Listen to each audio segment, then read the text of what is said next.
बिहार का राजनीतिक इतिहास देखें तो आप एक नया मूवमेंट है। कभी भी हिस्ट्री में बिहार में किसी इंडिविजुअल ने कोई मूवमेंट लॉन्च नहीं किया। जयप्रकाश नारायण की भी कहें अगर स्टूडेंट्स मूवमेंट था, उनको इनवाइट किया गया था लीड करने के लिए, फिर नेशनली हुआ।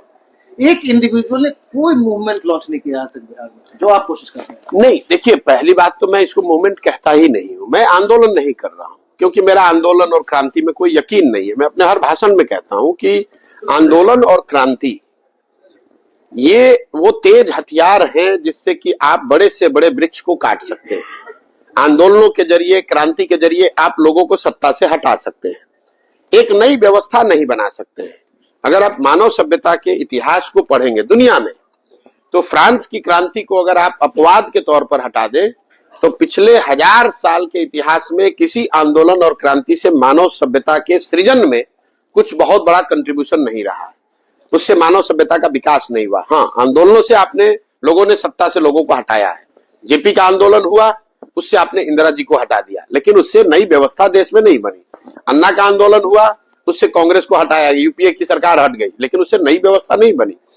सृजन का एक अपना काल है ये, और उसकी एक अपनी गति है।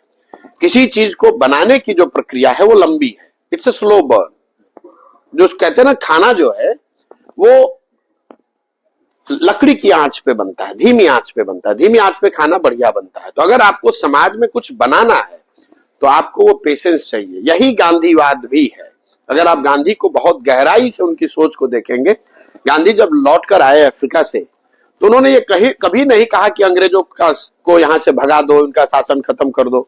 उन्होंने कहा कि जो अंग्रेज कर रहे हैं उनको करने दीजिए, पहले आप सेल्फ रिलायंट बनिए, अपने में वो वर्च्यूज बिल्ड कीजिए, छुआछूत से अलग हटो, अपने कपड़े खुद बनाओ, सेल्फ डिपेंडेंट बनो। और जो उनका सत्याग्रह के बाद जो पहला आंदोलन नॉन कोऑपरेशन था, वो भी कि भाई मैं आपके साथ कोऑपरेट नहीं करूंगा, आप शासन करना है करो, मैं कोऑपरेट नहीं करूंगा आपके साथ। उसके बाद उसकी डिग्री उन्होंने चेंज की, सिविल डिसोबीडियंस, कि अब मैं कोऑपरेट ही नहीं करूंगा, आपका अवहेलना भी करूंगा। फिर जाकर कहीं भारत छोड़ो आंदोलन जैसी बात हुई।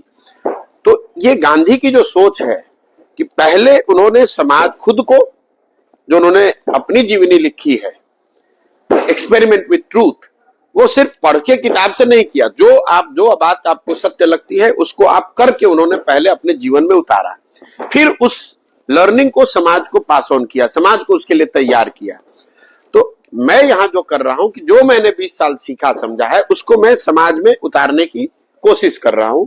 समाज ये समझे, और अगर समाज समझ लेगा उसके बाद बाकी सारी चीजें गौण हो जाएंगी। जाति, दल, समीकरण, नेता सब गौण है। जो आप इंथुजियाज्म की बात कर रहे हैं वो क्यों है? उसमें तो सारे जाति के लोग आ रहे हैं। हमारे पास तो यहाँ कोई दल नहीं है, संगठन नहीं है, हम लोगों को मोबिलाइज नहीं कर रहे हैं। लोग क्यों आ रहे हैं? क्योंकि सही मायनों में उनकी जिंदगी जो है यहाँ पर त्रासद है। आप मुझे बताइए, आप किसी जाति के हैं, कौन नहीं चाहता है कि उसका बच्चा अच्छी जिंदगी बिताए? कौन नहीं चाहता है कि उसका जवान लड़का घर छोड़कर न जाए?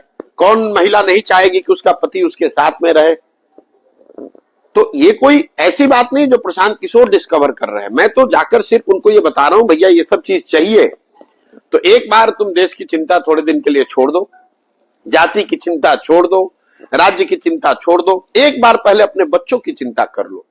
एक बार तुम अपने बच्चों की चिंता कर लोगे, अगर आपके बच्चे पढ़ लेंगे, आपके बच्चे को रोजगार मिल जाएगा, तो उसकी आपकी जिंदगी भी सुधरेगी। और जब आपके बच्चे मजबूत होंगे, आपके बच्चे रोजगार पाएंगे, तो उससे आप मजबूत होंगे, समाज मजबूत होगा, और जब बिहार मजबूत होगा तो उससे देश भी मजबूत होगा। अगर पूरा बिहार, कई लोग कहते हैं देश को मजबूत करने के लिए वोट दो। मैं रोज सामने से कह रहा हूं, क्यों दो भाई? अगर 13 करोड़ बिहार के लोग गरीब और अनपढ़ रहेंगे तो उससे तो देश कमजोर होता है। अगर बिहार में प्रति व्यक्ति आय 35,000 है और देश में प्रति व्यक्ति आय 1,35,000 है, तो हम लोग तो देश को भी नीचे खींच रहे हैं। अगर बिहार में प्रति व्यक्ति आय 2 लाख रुपए हो जाए तो उससे देश को भी फायदा है, देश को भी मजबूती है।